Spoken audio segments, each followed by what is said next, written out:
Hi, my name is Brent Tremblay, and we are here in Las Vegas at the IDK booth at InfoComm 2026, and we are showing our FDX modular matrix switchers. These are available as an 8x8 up to 64x64. Multiple input-output card options on this, but what we're showing that's pretty cool, that's capable with our FDX switchers at the show this week, is being able to support ultra-wide LED or 4K or 21.9 type applications here. So our FDX is actually taking in SDVoE inputs, so we're feeding video off the network, and then using our single HDMI 4K multi-view output cards native at the switcher here. You can see we're splitting the image, the background image between the two screens or a large format, and then have multiple pips on the screen as well.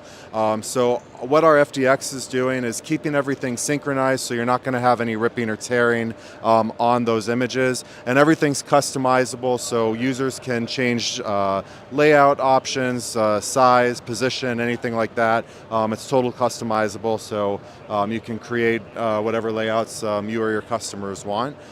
So for more information on our FDX or any of our other products, you can visit our website at www.idkav.com. Thank you.